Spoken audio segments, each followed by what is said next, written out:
Law number 1, never outshine the master. কখনোই নিজের বস কিংবা সুপিরিয়রের সামনে নিজের যোগ্যতা প্রকাশ করতে যেও না। যদি তুমি হিউম্যান সাইকোলজি বুঝো তাহলে এটা অবশ্যই মানবে যে মানুষের মাঝে কিছু হ্যাবিট থাকে যেগুলো প্রায় সকল মানুষের মধ্যে সেম থাকে। এই যেমন অন্যকে নিয়ে জেলাস ফিল করা, তাকে ঘৃণা করা, এবং কেউ যদি আমাদের থেকে ভালো কিছু করে তাহলে মনে মনে কষ্ট পাওয়া। এই অভ্যাসগুলো আমাদের সবার মাঝে থাকে। যদি তুমি বলো যে তোমার মধ্যে এই অভ্যাসগুলো নেই তাহলে তুমি মিথ্যে কথা বলছো। তোমার সবার মাঝে এই অভ্যাসগুলো থাকে। হ্যাঁ, এটাও ঠিক যে এগুলোর একটা লিমিট থাকে এবং কোনো কিছুই মাত্রা অতিরিক্ত করা ভালো নয়। তাই কখনোই নিজের অফিসে, স্কুলে, কলেজে কিংবা বিজনেসে নিজের সুপিরিয়র বা টপ পার্সনের থেকে নিজেকে বেশি যোগ্য প্রমাণ করতে যেও না। দিন শেষে কেউ যদি বুঝতে পারে তুমি তাদের থেকে বেশি কিছু জানো এবং তাদের থেকে বেশি যোগ্য, তুমি তাদের স্পটলাইট কেড়ে নিচ্ছ, তাহলে তুমি কখনোই সেই প্রতিষ্ঠান কিংবা অফিসে কাজ করতে পারবে না। যদি তুমি কারোর জন্য পথের কাঁটা কিংবা হুমকি হয়ে দাঁড়াও তাহলে সে অবশ্যই ডিফেন্স করবে, আর এই জিনিসটা তোমার কাজে বাধা দেবে। তুমি হয়তো এটা নোটিস করেছো যে রাতের বেলায় বিলিয়নস অফ স্টার থাকে, কিন্তু দিনের বেলায় শুধু সূর্যকে দেখা যায়। যেখানে সূর্য থেকে বিশাল বিশাল স্টার ইউনিভার্সে আছে, কিন্তু তবুও তারা সূর্যের আলোকে আটকাতে পারে না।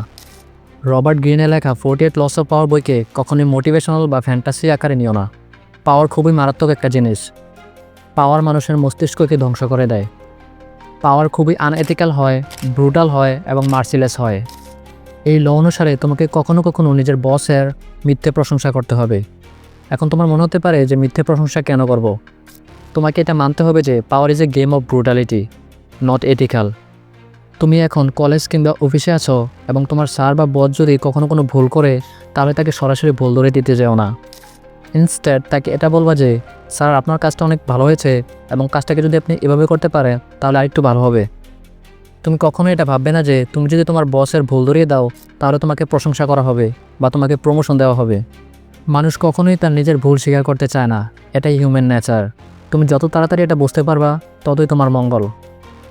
আমি বলবো তুমি ইচ্ছে করে ছোট ছোট ভুল করো, যেন তোমার বস সেগুলো ঠিক করে দিতে পারে এবং তার যেন মনে হয় যে সে তোমাকে কন্ট্রোল করছে এবং সে তোমার থেকে বেশি কিছু জানে। আর অন্যদিকে তুমি তোমার কাজগুলো চুপচাপ করে যেতে থাকো। তো কেমন লেগেছে এক্সপ্লেনেশন? তোমার কাছে কীরকম লেগেছে সেটা কমেন্টে বলো, এবং কোনো টপিক সাজেস্ট করতে চাইলে সেটাও কমেন্টে বলো। আর হ্যাঁ, অবশ্যই চ্যানেলটা সাবস্ক্রাইব করে দিও যেন 48 লস অফ পাওয়ার সিরিজের কোনো ভিডিও মিস না হয়।